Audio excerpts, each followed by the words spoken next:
मनाने, पूर्ण जीवाने, पूर्ण शरीराने व पूर्ण शक्तीने परमेश्वरावर प्रीती करणार, तोच धार्मिक परमेश्वराच्या घरात वस्ती करणार.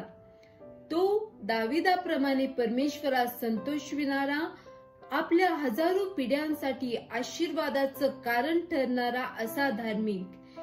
याच्या वैशिष्ट्यपूर्ण जीवन पद्धतीबद्दल आपण जाणू. आपण जाणतो सर्व समर्थ सेनाधीश परमेश्वर, अखिल पृथ्वीची समृद्धी ही ज्याचे वैभव, त्याची वाणी जो लक्षपूर्वक ऐकतो, त्याच्या आज्ञा काळजीपूर्वक जो पाळतो, तो स्वतः आशीर्वादित होतो व इतरांसाठी आशीर्वाद बनतो आणि परमेश्वराच्या घरात तो चिरकाल राहतो. त्या व्यक्तीच्या मुखातून श्वासाप्रमाणे सत्याचे उद्गार बाहेर निघतात. तो न्यायत्व प्रगट करणाराही असतो. वाईटापासून आपली जीभ, कपटी भाषणापासून आपले ओठ तो आवरतो. आपल्या जिभेने तो चुगली करीत नाही, आपल्या सोबत्याचे काही वाईट करीत नाही, शेजाऱ्याची निंदाही तो करत नाही, तर ज्ञान व सुज्ञता संपादन करतो.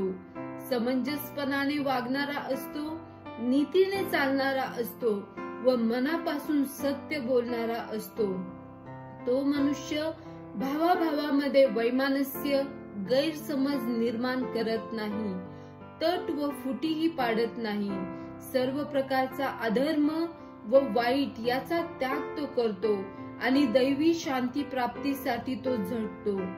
अधमाला तो तुच्छ लेखतो, दुटप्पी मनुष्याचा तो द्वेष करतो.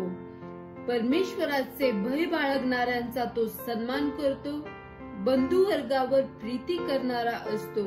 परमेश्वराचे भय बाळगणारा असल्यामुळे आपल्या वरिष्ठ अधिकाऱ्यांस सन्मान देणे त्याला समजते. आपण जाणतो की त्याची पावले परमेश्वराच्या वचनावर स्थिर असतात, म्हणून दृष्टाईची सत्ता त्याच्यावर चालतच नाही. आपण वाहिलेल्या शक्तीने स्वतःचे अहित जरी झाले तरी तो माघार घेत नाही, कारण ते जो बोलतो तेच तो करतो. त्याचे वचन हीच त्याची ओळख असते. तो आपला पैसा वाढीदिडीला लावत नाही, निरपराध्यांची हानी व्हावी म्हणून लाचही घेत नाही. तो व्यक्ती पैशावर नव्हे तर सर्व समर्थ परमेश्वरावर प्रीती करणारा असतो, म्हणून त्याचे सर्व आशीर्वाद त्याच्या मागे मागे येतात.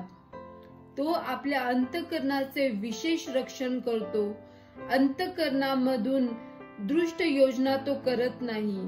तो घमंडी व उद्धमपणाचे भाषण, संसाराची फुशारकी या सगळ्या व्यर्थ गोष्टींचा द्वेष करतो व त्यांच्यापासून तो लांब राहतो. परमेश्वरावर भरोसा ठेवलेला असल्यामुळे त्याच्या मुखात व त्याच्या अंतःकरणात परमेश्वराचे वचन सर्वदा असते. तो कुठल्याही संकटात घाबरत नाही. दुष्काळात आणि आवर्षण समयात त्याला चिंताक्रांत होण्याची वेळ येत नाही. अशा व्यक्तीला परमेश्वराचं तारण, सार्वकालिक जीवन, परमेश्वराचा दैवी आनंद व हर्ष प्राप्त होतो. त्या व्यक्तीच्या जीवनातून शोक व उसासे पळून जातात. तो व्यक्ती परमेश्वराला संतोषकारक जीवनरूपी यज्ञ अर्पण करणारा असतो आणि असा व्यक्ती परमेश्वराच्या घरात चिरकाल राहतो.